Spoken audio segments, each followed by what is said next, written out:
Chegamos à última parte dessa série de mensagens. Estamos falando sobre os vilões da alma. E nessa noite, como anunciamos na semana passada, a gente quer falar sobre um grande problema do nosso século. Aliás, todos os vilões que nós apresentamos até aqui fazem parte do nosso século. A filosofia, ela pensa ou ela tem uma cosmovisão de mundo, ela quer implantar uma cosmovisão de mundo. Isso não acontece de uma hora para outra. Isso precisa ser colocado como uma ideia, né, que entra na nossa cabeça e vai nos persuadindo a vivermos da maneira que os filósofos pensaram em ser o mundo perfeito. Por bom tempo, e nós vivemos assim por parte da mídia, baseado na ideia de Platão, de que o homem é um ser dentro de uma caverna, e que tudo que ele vê não é a realidade, mas é a projeção de uma suposta realidade. E assim nós vivemos com a mídia, né? Não muitos de nós, mas alguns sim, acreditam, por exemplo, em extraterrestres, né? Porque se cria um imaginário coletivo da existência de vidas fora do nosso planeta, embora nunca tenha se achado nenhum resquício disso, mas o imaginário coletivo começa a pensar. E não é raro, às vezes, de vermos, por exemplo, pessoas postando luzes no ar, né? Coisas que acontecem, dizendo, olha, eu acredito nesse negócio aí. Alguns acreditam, inclusive, de extraterrestres que vivem entre nós, né? Que se transformam, colocam roupa, enfim, e aí depende muito do seu imaginário, do que está sendo projetado no fundo dessa caverna, essas sombras que você tem visto, que não são a realidade. E como podemos, então, de fato, enxergar a realidade? Através da palavra de Deus. Nós cantamos aqui que o Senhor Jesus Cristo, Ele veio para dar vista aos cegos. O povo andava na escuridão, mas Jesus Cristo, aquele que veio ao mundo, veio para trazer luz, veio para trazer direção, veio para revelar, de fato, o que é verdadeiro, o que é a verdade, e não as mentiras e as coisas que são inventadas. Dentro desse personagem de hoje, o hedonista, está a importância de ser feliz. E algumas canções dizem isso, eu só quero ser feliz.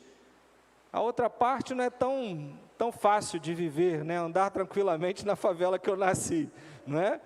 Porque os traficantes mudam, né? Os donos das comunidades mudam e não dá para andar tão tranquilo assim dentro do bairro que você nasceu. Aliás, hoje aqui na rua da igreja, né, já está difícil da gente andar algumas horas da noite, porque você acaba não sendo feliz, mas encontrando um infeliz que rouba o seu celular, que rouba a sua carteira, e não é tão fácil assim.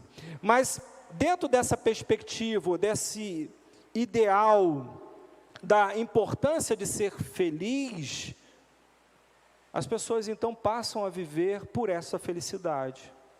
Passam a buscar o prazer, passam a viver pelaquilo que lhe dá prazer. Um personagem que viveu 300 anos antes de Cristo, assim como Platão, um filósofo daquela época chamado Epicuro, e Epicuro vai escrever o seguinte na Carta sobre a Felicidade, e é essa a razão que Jesus vai escrever o Sermão da Felicidade, ou Sermão das Boas Novas, ou da Bem-aventurança, porque havia-se um pensamento coletivo de que felicidade era o fato de nos afastarmos, ou conseguirmos nos afastar de toda dor e todo medo. E Jesus vai dizer assim, bem-aventurado é o que sofre. Como assim? É o que chora, é o que tem fome e sede. E isso choca com a filosofia de Epicuro, que ele diz o seguinte, é tolo, portanto, quem diz ter medo da morte, não porque a chegada desta lhe trará sofrimento, mas porque o aflige a própria espera. Aquilo que não nos perturba enquanto presente, não deveria afligir-nos enquanto está sendo esperado. Em razão deste fim, morte, praticamos todas as nossas ações para nos afastarmos da dor e do medo. Epicuro está dizendo o seguinte: todo mundo tem medo de morrer, só que a morte é algo que não está acontecendo agora com você, e uma vez que ela não está acontecendo agora com você, você não precisa se preocupar com ela. E daí surge a ideia dos gnosticistas, daqueles que diziam que a matéria é má e você tem que destruir a matéria, ou seja, destrói teu corpo comendo, destrói o teu corpo praticando sexo, destrói o teu corpo usando bebidas e enfim, porque ele para proveito tem, ele é pó. O que você precisa engrandecer é a sua mente, a sua alma. Então a filosofia, ela distorce, ou ela faz uma dicotomia entre alma e corpo. Ela faz uma dicotomia entre o espírito e a carne.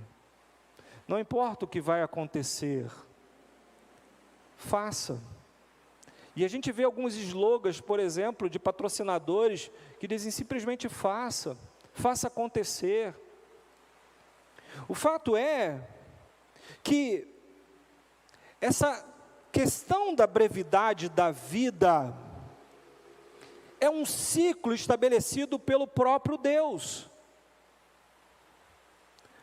Deus encurta a vida do homem para que a maldade não tivesse ou não fosse maior. Imagine, por exemplo, um Hitler vivendo 900 anos. Já parou para pensar nisso? Imagine alguém, um governo, alguém que seja mau, dominador, vivendo 900, 1000, 2000 anos no governo de uma nação. Deus estabeleceu então o nascimento e a morte, o princípio e o fim. Todos os nossos dias foram contabilizados dentro dele. E dentro desses dias, Deus estabelece infância, Deus estabelece a adolescência, Deus estabelece a idade adulta e também a melhor idade, ou a idade dos idosos. E a brevidade da vida, ela acaba acelerando a busca do prazer. E o que vai acabar acontecendo, ou o que tem acontecido no nosso tempo? Antecipa-se a brevidade da vida. Ou seja, a própria Bíblia diz que quando um filho honra o seu pai e a sua mãe, os seus dias são prolongados. Não significa que você vai viver mais, mas significa que você vai ter uma qualidade de vida estendida pela honra aos seus pais, pela obediência aos seus pais. Você vai dar continuidade àquilo que eles semearam. Mas quando você poda isso, quando você não dá atenção à verdade, não dá atenção àquilo que os seus pais ou os mais velhos dizem a você, você acaba acelerando esse processo. Quando você deixa de ser racional e passa a ser emocional e viver pela emoção, pelo prazer, pela euforia, você reduz drasticamente a sua vida.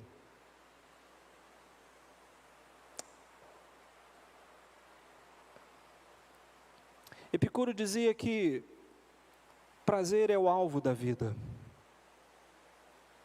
Você tem que buscar o prazer. Você tem que buscar a felicidade a qualquer custo, a qualquer preço.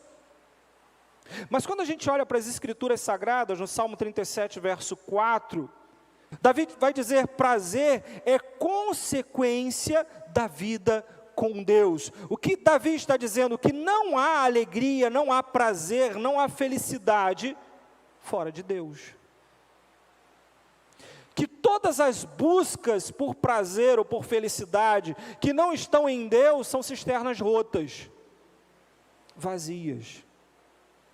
podem até produzir, num certo momento, euforia, mas não há continuidade. E a busca por esse prazer, na verdade, te autodestrói. Então, por exemplo, um adolescente, um jovem que começa a buscar prazer nas drogas, no álcool, no sexo. Embora num primeiro momento ele passe a experimentar e gozar de alegrias e prazeres que antes nunca ele havia experimentado, com o passar do tempo terão consequências. Haverá um encurtamento da vida, por exemplo, um adolescente na prática do sexo, o que vai acontecer com ele? Ele pode engravidar, ele pode pegar uma doença, ele pode se tornar alguém difamado pela sua conduta, vai ter dificuldade de se relacionar depois com alguém, vai ter dificuldade depois de constituir uma família, e tudo isso por quê? Porque buscou o prazer pelo prazer, não pensou que o prazer é consequência de uma vida com Deus, de que o sexo é bom sim, mas dentro da perspectiva ou da cosmovisão que Deus estabelece, de o homem não estar só porque isso não é bom, e ter uma companheira. E aí se torna algo prazeroso, se torna algo que não vai de maneira alguma interferir na sua vida, não vai reduzir o seu tempo. Uma outra coisa que Epicúrio fala, é prazer como critério de crer e agir. E aí as religiões se voltam para isso. Para você crer em Deus, ele precisa realizar milagres. Ele precisa satisfazer uma necessidade sua financeira. Para que você devote a sua adoração a Ele, é necessário que Ele faça por você. Ele te deu um carro, uma casa, um bom marido, uma boa esposa. Mas a Bíblia vai dizer que a palavra como um critério para crer e agir é as Escrituras Sagradas. Ela é que é a boa dádiva de Deus a nós.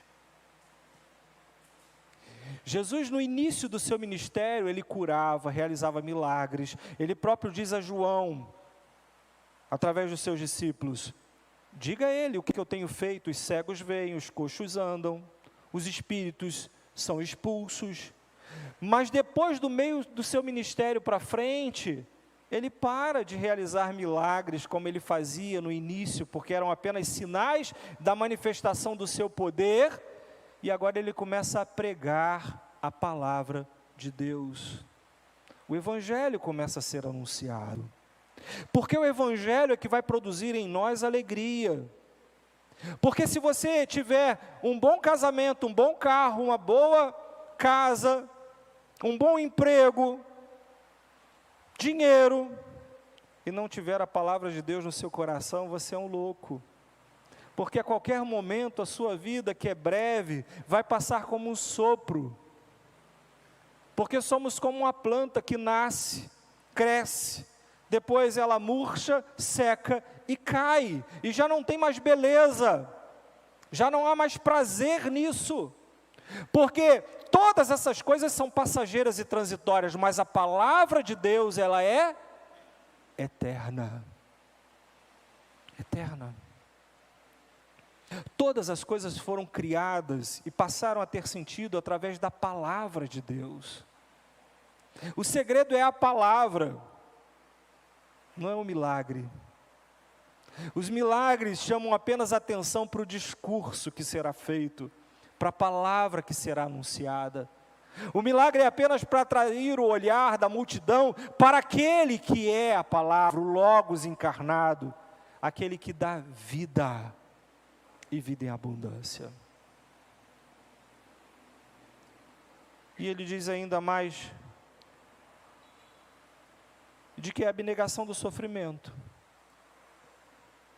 É se ver livre de todo e qualquer sofrimento. é viver fora da realidade do mundo, porque no mundo a gente tem aflições. Por que as pessoas se drogam? Porque elas querem esquecer a verdade, esquecer o problema, o sofrimento. Mas a palavra de Deus vai dizer que a gente encontra paz e conforto em Cristo Jesus. Não apesar do sofrimento. Mas o Senhor Jesus está conosco todos os dias, mesmo em meio ao sofrer. Deus não vai nos poupar de sofrer, porque o sofrimento é consequência da humanidade caída. O que Deus vai fazer é nos poupar em meio a esse sofrimento. Alguém que se droga deixa de sofrer? Não. Ele apenas não sente a dor, mas ele continua sofrendo. Mas o problema maior é que ele não causa sofrimento apenas em si, mas causa sofrimento a todos que estão ao seu redor. Então ele intensifica a dor. Ele aumenta a proporção desse sofrimento ao invés de reduzi-lo, ao ponto de chegar a querer tirar a própria vida. Porque não existe ausência de sofrimento. Lembra que pela manhã nós falávamos que muitas vezes a gente deixa de ouvir ou dar ouvidos à palavra de Deus e passa a dar ouvidos aos médiuns, aos espíritos, aos mortos? É exatamente isso que a filosofia produz. As pessoas param de ouvir a voz de Deus, que é sábia, que é perfeita, que é agradável, e passam a ouvir ao seu próprio coração. Então, como é que é vivido uma espiritualidade endomita hoje? E aí está a foto de um jovem, não é? Um cristão edomita, que tem uma garrafa de cerveja na sua frente, um cigarro na boca, e diz: eu sou crente.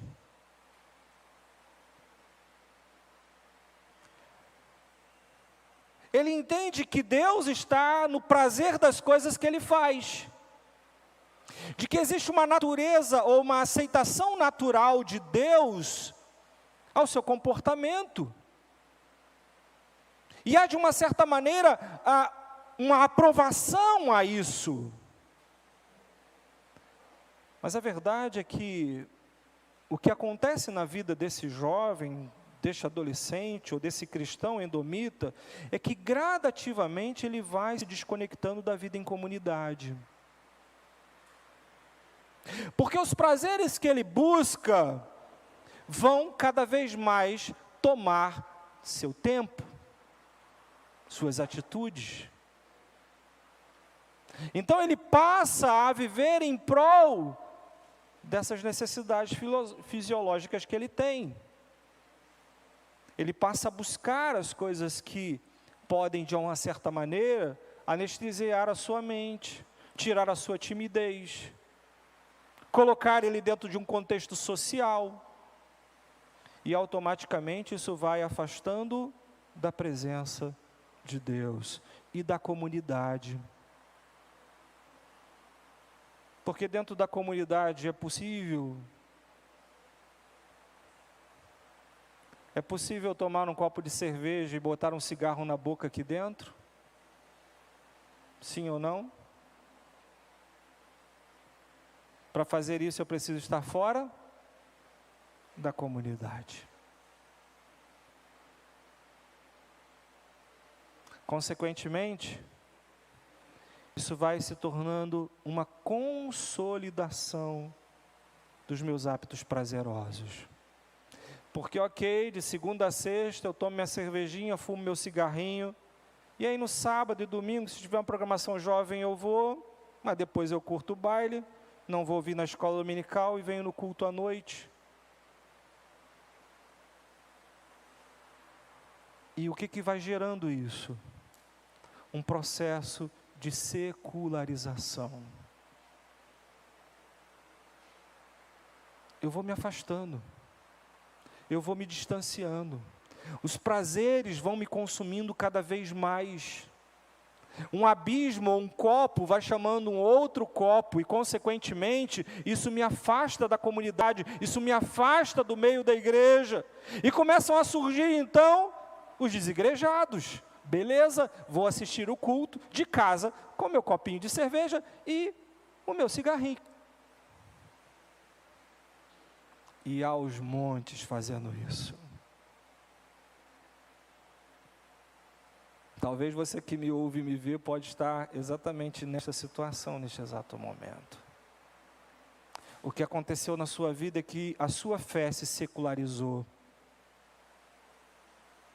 Você está muito mais preocupado com o seu prazer, com a sua felicidade, do que com amor ao próximo, do que com amor a Deus.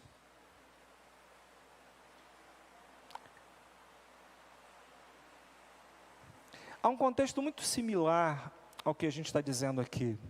E eu convido você a abrir a sua Bíblia lá em Ageu, capítulo 1.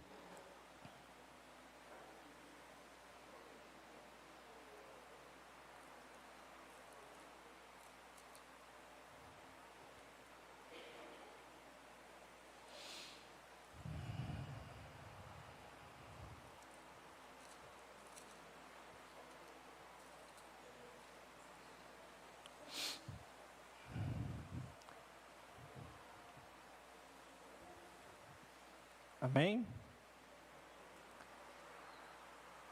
Para não ficar até 10 horas você procurando o livro de Ageu, a gente colocou ali, ok? Para facilitar.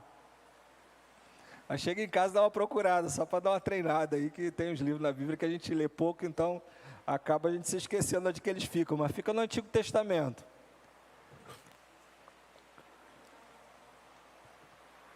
Diz assim a palavra de Deus: assim diz o Senhor dos Exércitos, este povo afirma, ainda não chegou o tempo de reconstruir a casa do Senhor. Por isso a palavra do Senhor veio novamente por meio do profeta Ageu. Acaso é tempo de vocês morarem em casa de finos acabamentos, enquanto a minha casa continua destruída? Perceba que Deus tirou o povo do cativeiro, levou de volta para a cidade, o povo está instaurado. Esse povo foi abençoado por Deus, construiu suas casas, casas belíssimas, refinadas, como diz o próprio texto, com bom acabamento. Mas eles não estavam se importando em reedificar a igreja. O problema não consiste em desfrutarmos das coisas boas da vida, porque quando Deus, antes de criar o homem, tudo que Ele fez era muito bom. Deus fez as coisas de maneira muito boas. O rio era maravilhoso, tinha pedras preciosas, ouro, jaspe e tantas outras coisas, esmeralda. Os lagos eram cheios de peixe. O sol era brilhante, a lua governava com as estrelas à noite.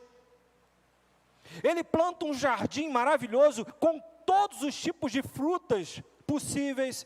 Ele coloca animais de todas as espécies. O homem podia fazer churrasco de qualquer coisa, javali, cabrito, de boi, de porco, de tudo. Tudo ele podia desfrutar, de tudo ele podia comer, dos peixes. Tudo muito bom, tudo farto, tudo maravilhoso. Porque o nosso Deus, Ele é bom, é um Deus que está pronto a nos abençoar, é um povo que nos torna prósperos. Ele pega um povo, por exemplo, como Israel, que estava no Egito como escravo, que não tinha nada, e torna esse povo o mais poderoso da terra, coloca eles na terra que manava leite e mel, sem esse povo trabalhar. Enriqueceu. Antes de sair do Egito, Deus fez o Egito dar todo o ouro que eles tinham para esse povo. Eles foram para o deserto tomados de ouro, de púrpura, de materiais dos mais caros, mais finos, tanto que Deus manda construir para ele, com parte desse tesouro, um tabernáculo. É um povo rico. Mas a questão é quando as dádivas de Deus tomam o lugar do próprio Deus.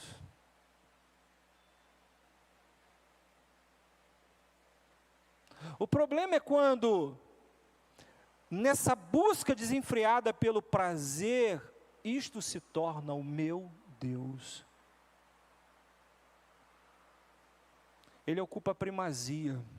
Eu dou muito mais vazão, tenho muito mais desejo, tenho muito mais vontades, ansiedades, e gasto a minha vida muito mais para isso do que para a adoração ao Deus que tudo me dá, que tudo me concede. Deus vai dizer pela segunda vez, porque o povo já tinha dito, não é tempo de reconstruir.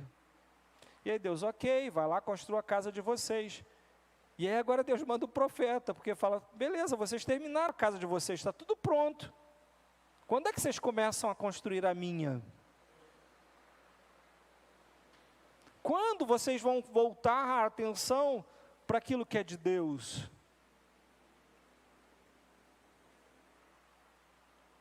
Santo Agostinho, ele diz algo muito interessante quando ele fala dos ídolos do coração, e Tim Keller vai dizer isso também. Quando ele fala sobre o amor fora de ordem, ele vai dizer o seguinte, o nosso problema não se resume a amarmos as coisas erradas. Porque por causa do pecado, de fato, a gente passa a amar coisas erradas. A gente tem um coração inclinado para o mal, e durante algum tempo da nossa vida, a gente acaba buscando esse mal. Mas ele vai afirmar que o problema é que nós também amamos coisas certas na ordem errada.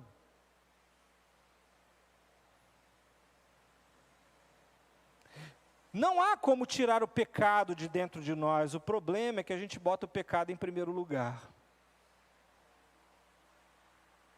Deus precisa ser primeiro, para que as outras coisas sejam acrescentadas.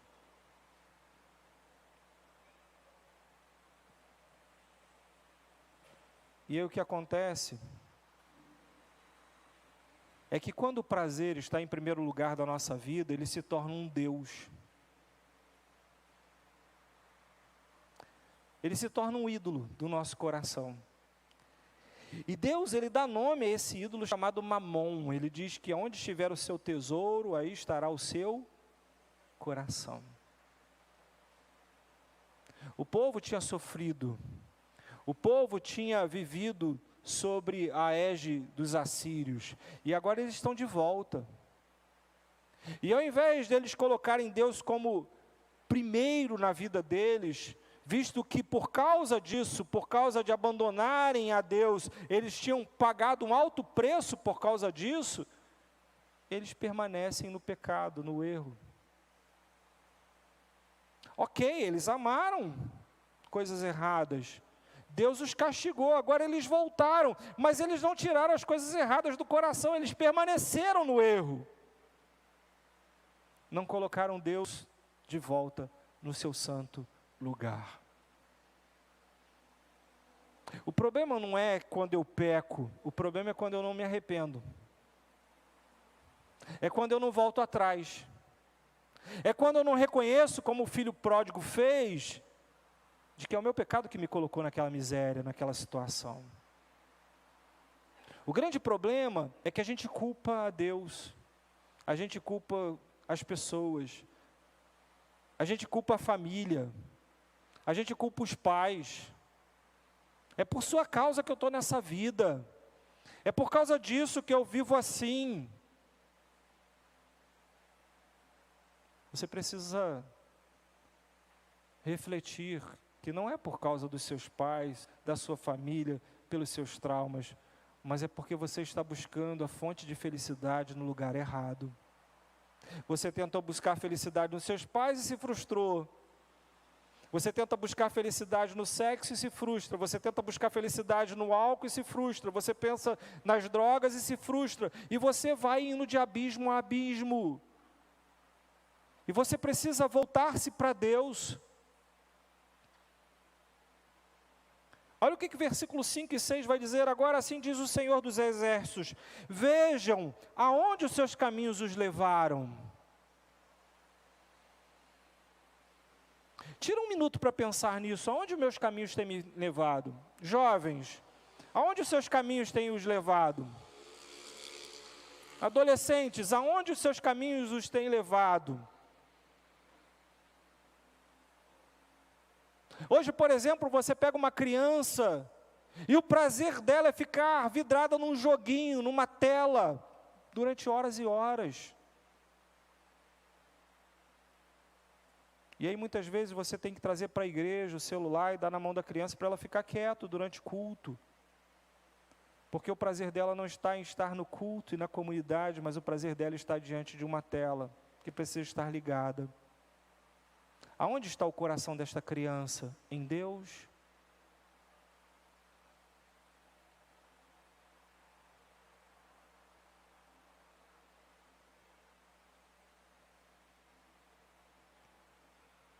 Por onde andarmos, por onde trilharmos, é o caminho onde nós vamos chegar. Um adolescente entra numa escola, portando 2 armas automáticas, entra na classe dos professores, dispara contra professores, mata alguns ali dentro, sai de lá, vai para uma escola particular, tira a vida de uma menina, vai para casa, tira a roupa, se assenta na mesa e vai almoçar com a sua família, com seus pais, como se nada tivesse acontecido. O que leva um adolescente a tomar uma atitude dessa? É o caminho que ele tem escolhido para trilhar, que está levando a este lugar. E ele diz: vocês têm plantado muito e colhido pouco. Vocês comem, mas não se fartam. Bebem, mas não se satisfazem. Ao ponto de precisar comer e beber o tempo todo.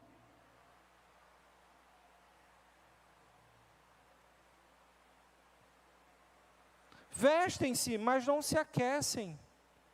E aquele que recebe salário, recebe-o para colocar numa bolsa furada.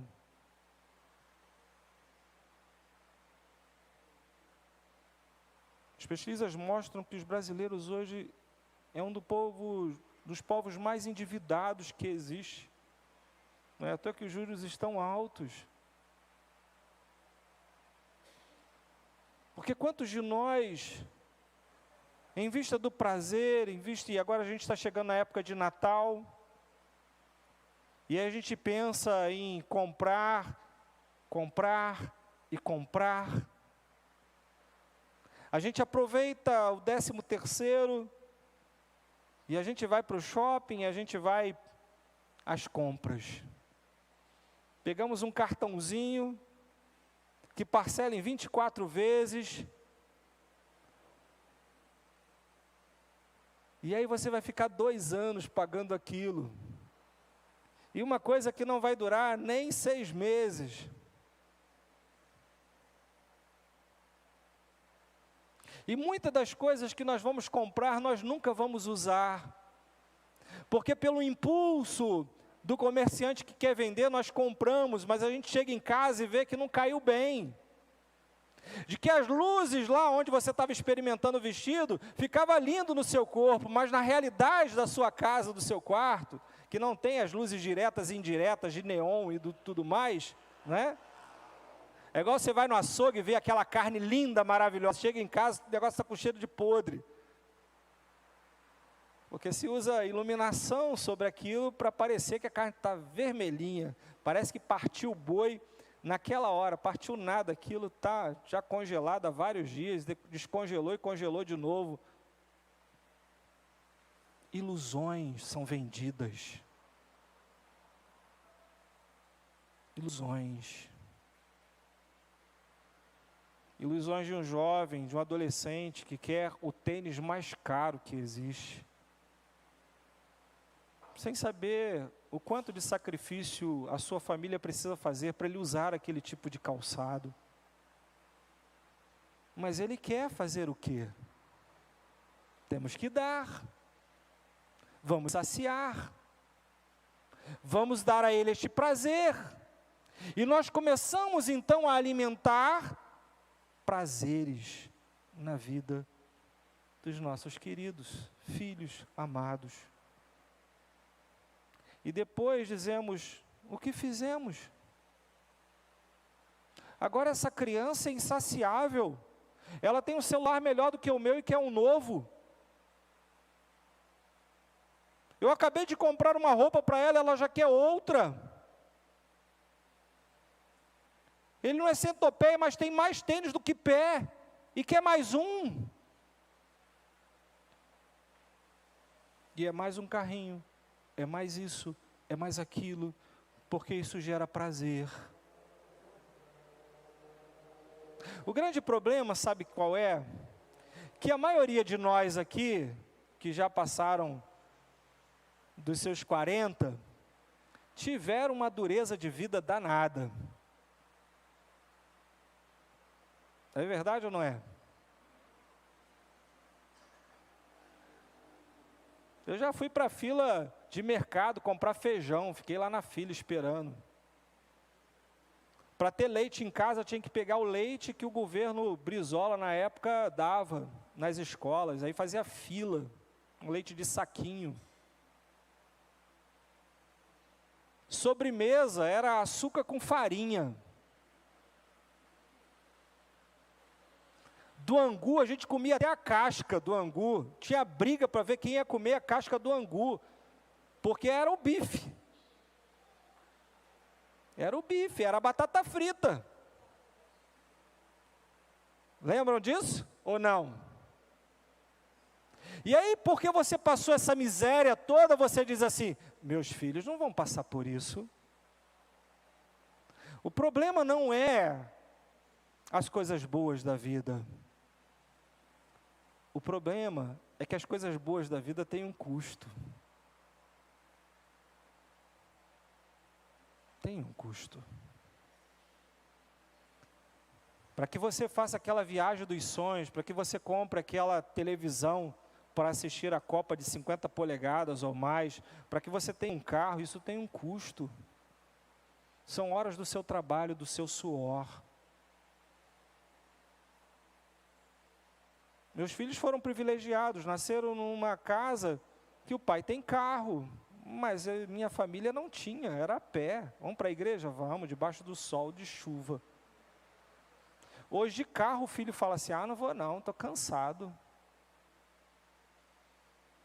Percebe? Porque isso não dá prazer. O prazer está em ficar no sofá, na comodidade, na mordomia. E gritando para a mãe: mãe, acabou meu suco, traz um aí para mim. Pai, aproveita que você vai na padaria, compra uma Coca-Cola, traz um hambúrguer. Acho que hoje a gente podia comer uma pizza.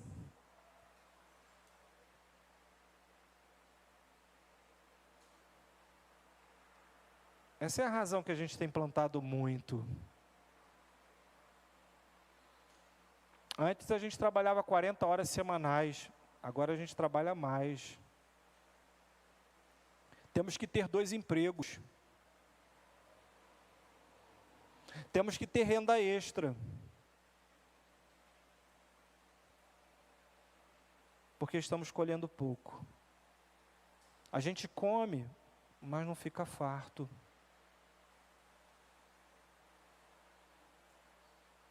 A gente come um hambúrguer artesanal, que leva aí pelo menos, né, se for uma família de 4, pelo menos vai uns 5, 6 dias do teu trabalho, um hambúrguer artesanal.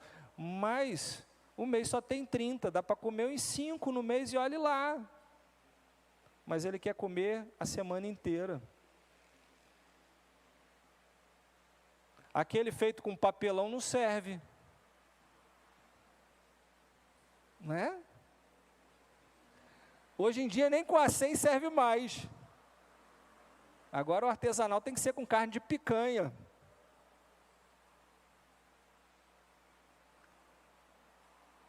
Bebem, mas não se satisfazem. Nós temos uma geração hoje viciada em álcool, que não enxerga limites, que bebem de cair, e bebem todo dia. Antes era fim de semana, agora precisa ser todo dia, toda hora, todo instante.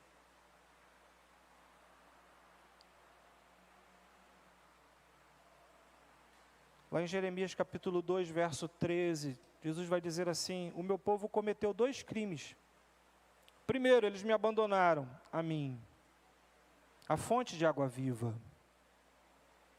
e cavaram as suas próprias cisternas rachadas, que não retêm água.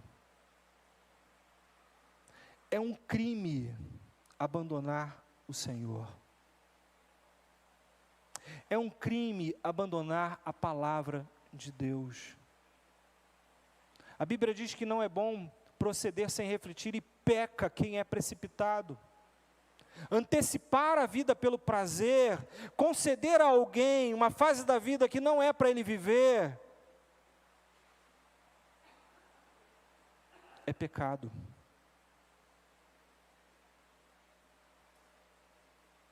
Lá em casa a gente brinca e fala sério o tempo todo.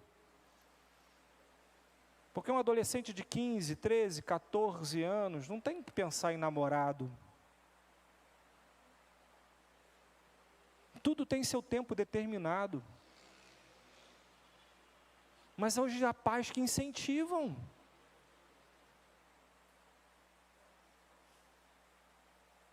Abandonam a palavra de Deus e criam para eles cisternas rotas, rachadas,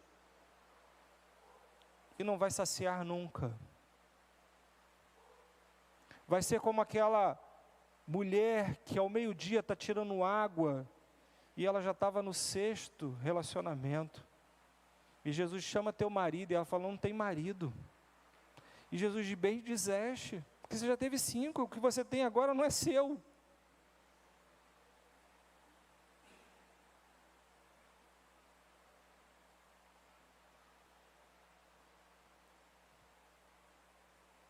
Qual é a resposta de Deus a esse povo?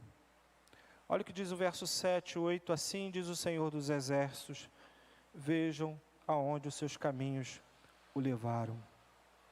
Suba o monte para trazer madeira, construa o templo para que eu me alegre e nele seja glorificado, diz o Senhor. A primeira coisa que Deus convida o seu povo a fazer é reavaliar.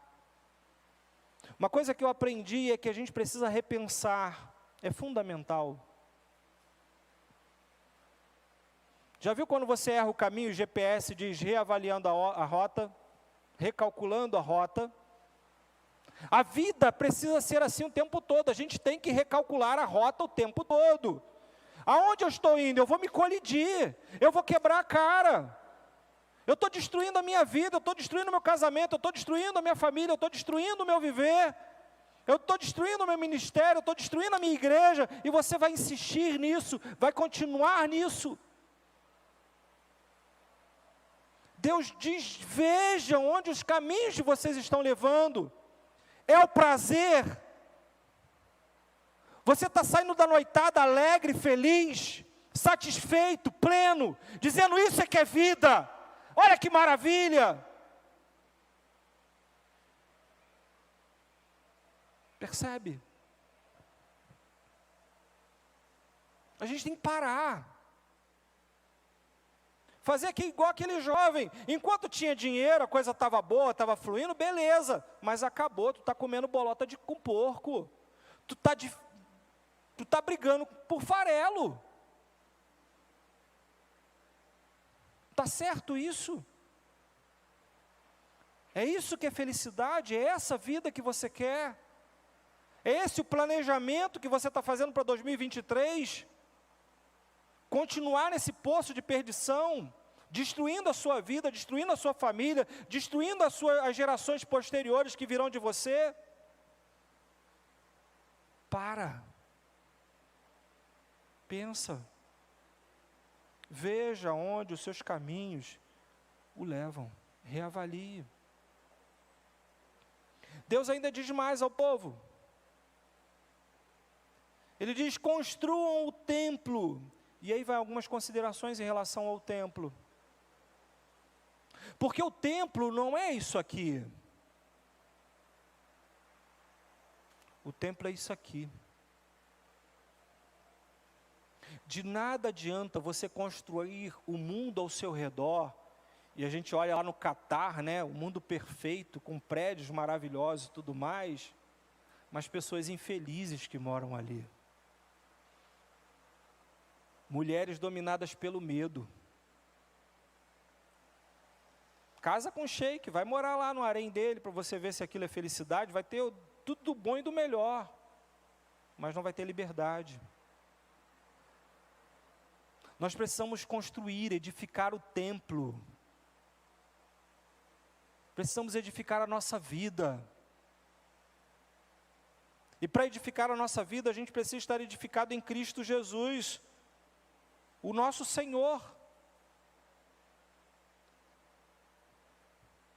Templo não é um lugar. Templo é quem somos. Deus não está preocupado em o seu templo lá, aquele edifício que estava destruído. Ele chama a atenção do povo para o templo, mas diz assim: a vida de vocês está fracassando. Eu não tenho prazer no culto de vocês, na adoração de vocês. E lá em 1 Pedro capítulo 2, verso 4 a verso 5, vai dizer assim: à medida que se aproximam dele, de quem? De Jesus Cristo, a pedra viva, rejeitada pelos homens, mas escolhida por Deus e preciosa para Ele, vocês também estão sendo utilizados como pedras vivas na edificação de uma casa espiritual, para serem sacerdócio santo, oferecendo sacrifícios espirituais aceitáveis a Deus por meio de Jesus Cristo. Através da sua vida, Deus quer edificar novas vidas. Aí eu pergunto: dá para edificar alguma coisa sobre o seu viver?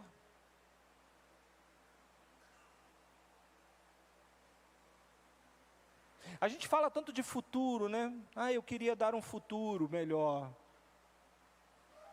Sobre a sua vida, dá para se estabelecer um futuro melhor? Sobre os seus princípios, sobre os seus fundamentos, em cima dos seus prazeres. Estamos construindo uma geração melhor.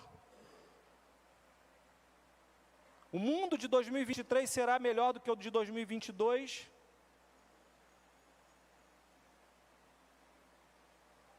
Só será melhor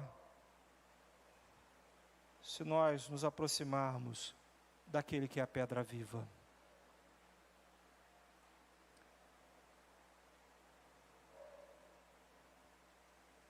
Qual é o nosso lugar na grande história? Existe uma história contada por Deus na Bíblia. Onde você se encaixa nessa grande história?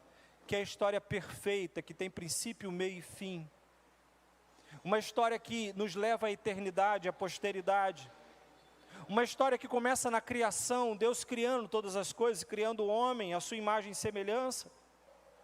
Uma história que é marcada pela queda do homem, negando a Deus, desobedecendo a Ele, buscando seus próprios prazeres, suas próprias vontades, e como consequência, herdando a morte, a destruição. E Deus então começa intencionalmente buscar o perdido, buscar esse povo, buscando acolhê-los, e traz para Ele uma família, Abraão e Sara, para gerar nele um povo chamado Israel.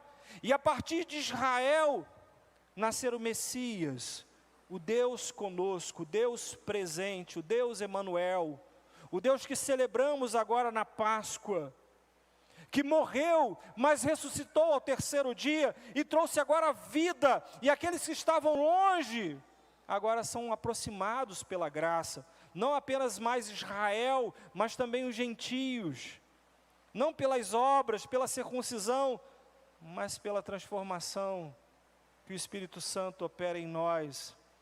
E essa igreja, ela caminha para um processo de restauração, e enquanto ela está aqui, ela cumpre sua missão, que é ser luz deste mundo, dissipando as trevas, e ser sal neste mundo, conservando a palavra, conservando a verdade, para preservar a muitos, até que Cristo venha. Precisamos entender o nosso lugar nessa história. Qual é a nossa missão? Qual é o nosso chamado? E quando a gente descobre que nós somos templo do Senhor, e que através da nossa vida o Senhor está edificando a sua igreja, nós passamos a nos envolver no seu trabalho. Deus diz: suba a um monte para trazer madeira.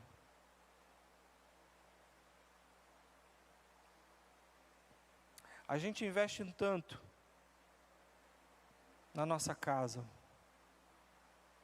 no nosso corpo. E eu sempre digo isso aqui: a gente é capaz de colocar os nossos filhos nas melhores escolas, nas melhores universidades, mas não somos capazes de pensar na escola dominical, de investirmos igualmente na formação espiritual dos nossos filhos, das nossas crianças.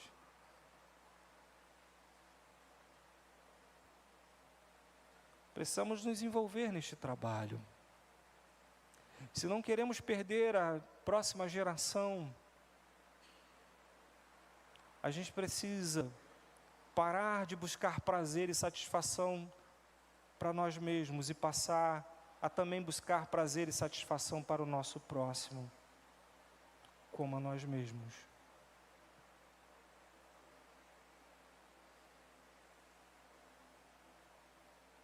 Às vezes a gente fala: está sem ar-condicionado ali no... Vinícius está emagrecendo, mais ainda, né, Vinícius? Mas eu garanto que os hambúrgueres que a gente vai comer essa semana, se juntarmos todos os hambúrgueres que vão ser comidos por nós, daria para comprar o ar-condicionado, não daria? Se for artesanal, dá até para comprar 2. É sacrifício deixar de comer um hambúrguer para investir na qualidade do culto da sua igreja.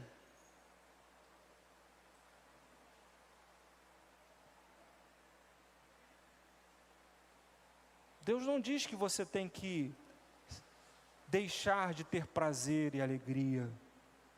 O problema é que você gasta tudo apenas com seu prazer e sua alegria, e se esquece de que através das nossas vidas, outras vidas podem ser edificadas.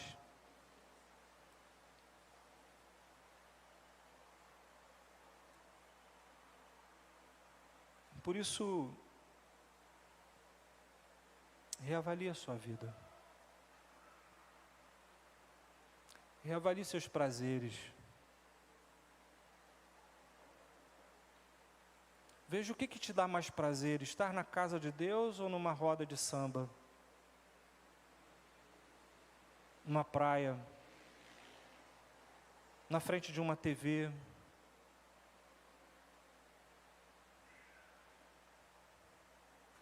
A gente precisa se reconectar com a vida da comunidade.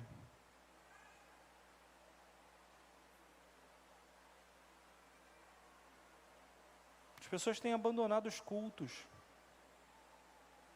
Gente que vem de manhã não vem mais à noite. Gente que vem à noite não vem de manhã. Gente que vem domingo não vem na quarta-feira.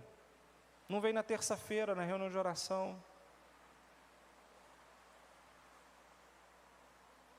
Há espaços criados para a comunidade, para estarmos juntos, para nos alegrarmos juntos, para chorarmos juntos.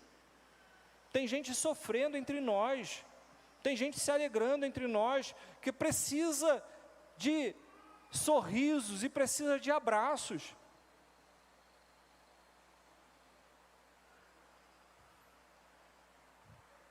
A gente precisa se envolver com os grupos pequenos da nossa igreja, os departamentos. A nossa IPH já não existe mais.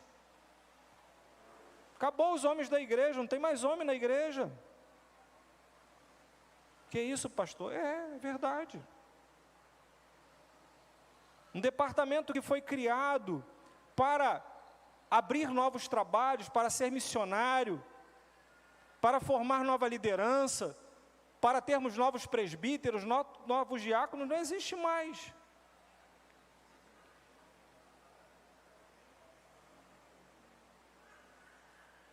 A gente não se encontra mais.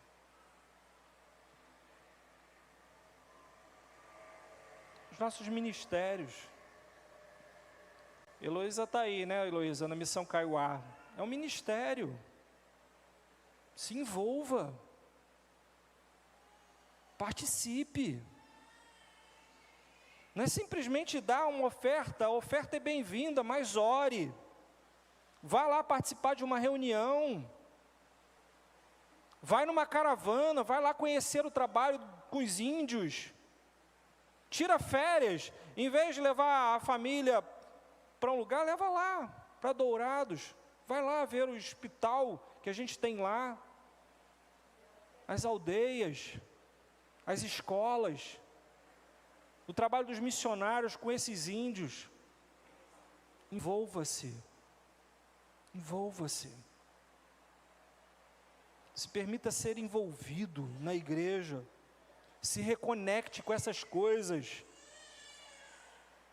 Mulheres, busquem a SAF, façam parte da SAF da nossa igreja. Jovens, hoje a gente estava conversando, os nossos jovens não fazem parte da UMP. Se você é jovem, você precisa fazer parte da UMP. Se você tem até 35 anos de idade, seja da UMP, da sua igreja. Ah, mas eu sou casado, seja da UMP, casado. As crianças e adolescentes é um pouco mais fácil. Mas depois que completa 18 anos, ninguém segura. Reenganje-se na missão de Deus. Você tem uma missão neste mundo, ser sal e ser luz nessa terra. É o único propósito que existe na nossa vida de nos reunirmos aqui. É para nos treinarmos para cumprir a nossa missão nos 24 horas que o Senhor nos dá no nosso trabalho. E seja intencional, meu amado irmão, com seus familiares e com seus amigos. Aproveita agora, Natal, não vai ter culto na igreja, dia 25. Dia 24 para 25, tem um monte de convite. 25 não tem convite nenhum. Chama as pessoas, chama a sua família, seus amigos para sua casa. Faz um culto lá. Prepara uma mensagem, prepara louvores, prepara orações. Convida essas pessoas, faz uma mesa, se reúne com elas e fala de Jesus. Dê um presente a elas, o verdadeiro presente. Cristo Jesus. Cumpra a sua missão. Seja intencional. Sabe aquele vizinho que fica tirando sua paz? Prepara um bolo. Pega um panetone, mas não pega esse panetone vendido aí, Fiori, sei lá, negócio, a beça. Vamos para um negócio bom, digno. Faz uma rabanada de primeira. E chega lá no seu vizinho e fala assim, ó, aqui, ó. Quero te presentear. Deus abençoe sua vida, sua família. Que haja paz no seu viver. Eu duvido que Ele vai te tratar mais mal. Eu duvido que Ele vai varrer o lixo para frente da tua casa. Ele varre, sabe por quê? Porque você é mal-humorado, rabugento, dá péssimo testemunho. Passa na rua e não dá bom dia, boa tarde. Que a gente mude o nosso coração. porque ao mudar o nosso coração, a gente muda o mundo. Para de pensar nos seus prazeres e começa a pensar na morada de Deus, na sua casa, no seu verdadeiro templo. E que o Senhor nos use para a glória do seu nome. Vamos orar. Pai, nos ajude a praticar aquilo que pudemos refletir nessa noite à luz da Tua Palavra. Somos chamados, ó Deus, para fora, somos a igreja do Senhor. O nosso prazer está em meditar na Tua lei de dia e de noite, porque ao fazermos isso, tudo que fizermos será bem sucedido. Na vida do ímpio, na vida daquele que é endomista, na vida daquele, ó Deus, que busca o prazer pelo prazer, não é assim, é como palha que o vento dispersa, corre atrás do vento, de bar em bar, de copo em copo, de baseado em baseado, de cama em cama, e nunca vai desfrutar da alegria que somente o Senhor pode dar. Que nessa noite, ó Deus, sejamos tomados pelo Teu Santo Espírito. Que nessa noite, ó Deus, o Teu Espírito refreie o nosso coração. Ó Deus, se necessário for, se os bons conselhos, ó Deus, que o Senhor nos dá através da Tua Palavra, não tem sido, ó Deus, suficiente, coloca cabresto, coloca freio na nossa vida.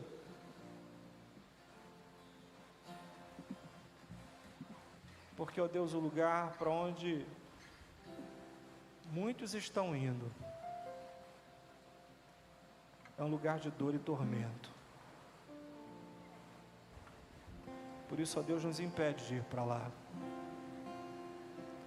Nos impede de cair de abismo a abismo até chegar nas profundezas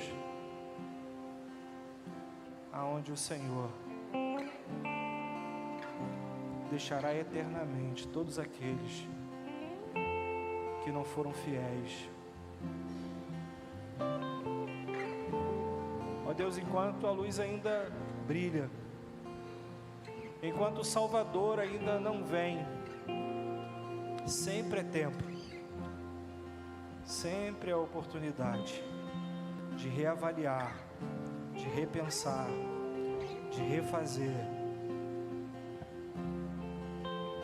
Por isso, ó Deus, nessa noite seja uma noite de concerto. Que nessa noite, ó Deus, seja uma noite de encontro, em que o filho pródigo retorna ao lar. Que a mulher samaritana sacia a sua sede do Messias que veio para reinar.